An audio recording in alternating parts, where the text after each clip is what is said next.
Hello, my name is Lani Johnson, and today here in this first podcast we're going to be having a chat to skater Aidan Johnson. Hello Aidan, how are you? Yeah, not too bad. How are you? Pretty good, thank you. So how long have you been skating for? So it's coming up in about 11 months now.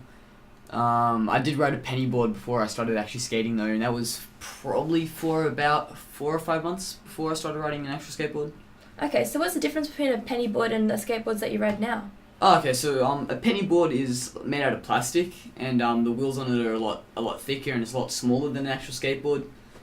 It's not used for doing tricks or for skating the street or the park, so it's basically just a means of transport, I guess. Whereas an actual skateboard has it's made out of wood, it's got grip on it, and you can actually perform tricks on it and whatnot. Oh, perfect. Okay, so why do you enjoy skating? I guess what I love about skating is the harshness of it and the reality of it. I love the fact that if you fail at skating, because you get hurt. And it's really easy to learn from that because every time that you slam, it's kind of a constant reminder that whatever you're doing, it's not working, and it really helps you to kind of switch up what you're doing and try new things, and it kind of pushes you to change and to learn as a person, I guess. Right, so it's kind of resemblant of life in a way too.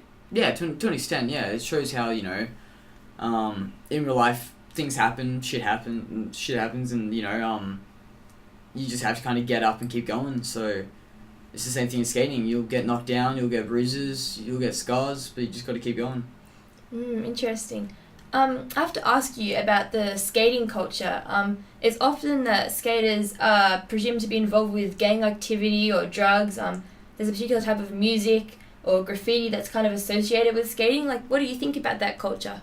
I think that it's impossible to have skating without parts of that. I think that it is something that is definitely prominent in skating, and it's something that a lot of skaters do take a part of, but I think it's also something that people shouldn't associate with skating. I think it's something that they are different things, and like anything in the world, people are interested in different things and they will do multiple different things. I think that certain things do formulate quite a bit of the culture of skating, whether that is the fact, skaters get kicked out of spots a lot and things like that, which kind of resembles a kind of dangerous or a bad type of personality, even though that isn't true.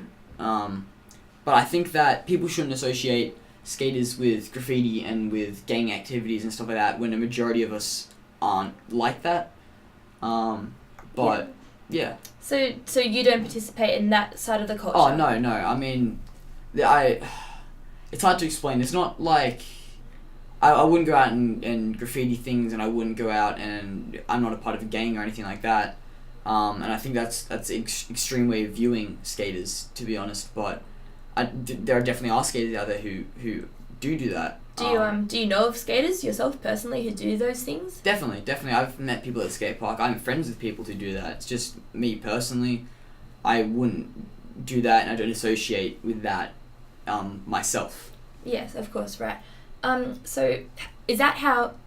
Do you think that culture is how people in the community do view skateboarders as a whole? I definitely think so. There's been multiple incidents where people have assumed that I am a certain way just because of my skateboard, and that's probably the worst thing about the skate culture. It's the way that people assume everyone who has a skateboard is immediately a part of a gang or is up to no good. So can you give me some examples of when you have been treated differently by the community based on these things? Oh, definitely. There was a time when I was leaving my own house and someone came up to me because I had a skateboard and basically told me that I don't live here just because I had a skateboard. I can only assume that this is because they thought the area that they live wouldn't have someone that they thought was associated with gang and graffiti and all that sort of stuff purely just because of the skateboard, which definitely is annoying, and it did piss me off quite a bit just because I don't like it if someone assumes that you're a certain way just because of an activity that you like to do.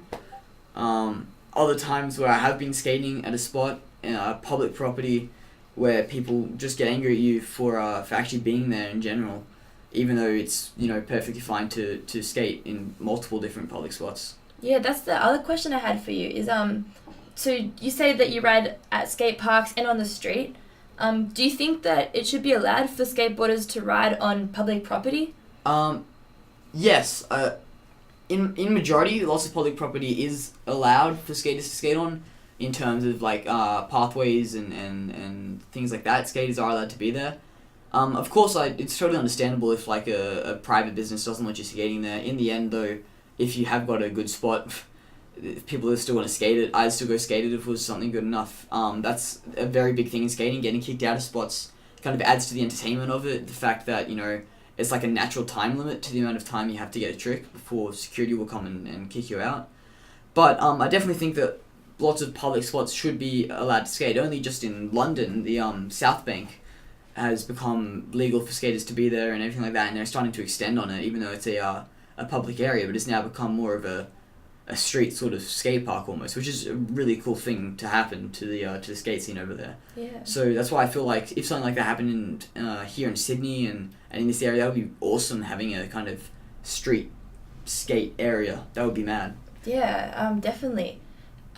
What do you think about companies or places that actually have these no skateboarding signs? Like, do you think that that's fair? I think that is totally fair, to be honest.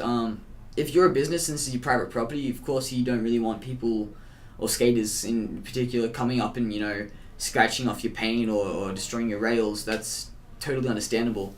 In the end, like I said before, they're still going to do it. And it's up to the people who own the property and the security guards on how they deal with that. I'd like to think that a simple, hey, can you please leave the area, you're damaging this property and we really can't afford that, would be enough for most skaters to leave. I know for me, if someone came up and said that to me, I would definitely leave straight away. I know many incidents where a professional skater will be skating a spot and they'll go back and repaint an area because they've damaged it, so they'll go back, repaint it and or repair it however the best they can, which is really good to see out there. It's kind of like something different for the skate scene to an extent. But yeah, no, the signs in themselves, totally understandable, but they're not going to change much. Yeah. In your own personal experience, have you ever been told to leave a spot because of skating, and how did that kind of play out for you? I've been told to leave spots multiple times. At the TAFE that I go to, there's a really nice ledge there that I always try to skate, and I've almost come to know the security guy now because every time I try to skate it, he'll come out and kick me out. But he's always nice about it. He knows that I'm a nice guy, and sometimes we have a little conversation after or whatever. But I just leave as soon as he comes over. And there's been other incidences with people who haven't been so kind. One when I was in the city skating a public walk area, and there was a stair set there. A group of people who worked in the building that it was out front of came out and asked us if we were skating the rail. We told them we were just skating the stairs there, and they were like, "All right, we'll keep an eye on you, but just don't skate the rail." And we were like, "All right, that's totally fair. We're down with that." But then someone else who, I don't know if he worked there or not, but he had a stick of his ass or something like that. I don't know what it was, but he walked over and started yelling at me and my mate about how we were damaging property, and he wouldn't even let us talk to him. We couldn't say a word to him about how that wasn't us damaging the rail, about how we'd talk to other people. He wouldn't let us talk at all. He gave us absolutely no respect, and every time I tried to talk to him, he'd just yell at me. I got part of it on camera actually, but in the end I ended up trying to walk up to him and talk to him, and then he threatened to call the police as well as have us physically removed, me and my mate who were both 16 years old, to have us physically removed off the public premise that we were on, which was a bit upsetting. But of course, as soon as it came out, we did stop skating. We didn't skate that spot at all, but it just felt really quite bad to be disrespected like that and to not be allowed the chance to actually explain our point of view and explain what's going on. Yeah, it definitely does seem like there is a bit of a prejudice against skaters in the community as a whole. I do have one last question for you about the culture of skating, and that's the age group of people who do skate. Do you know of people that skate that are over the age of, say, 25, 30, or do you think most skaters are younger than this? Oh, definitely. I've met people at the skate park who are over the age of 25. And the other day there was a guy who came down and I had a good chat to him. He was like 37 or so, I think it was from memory. And he was still skating, and it's actually it's been a popular topic at the moment, actually, on YouTube and different things like that, about, skating is for kids and all this other stuff. And in response to that, I think, well, fuck that. You can skate no matter how old you are, really. Just like anything else in life. If you have a passion for it enough, you can do it. So I know there's loads of pros out there who are skating at the age of 40. Tony Hawk, who's 54 now, released a part. He's 50 now, and he released a video being 50 tricks at 50, which was really cool.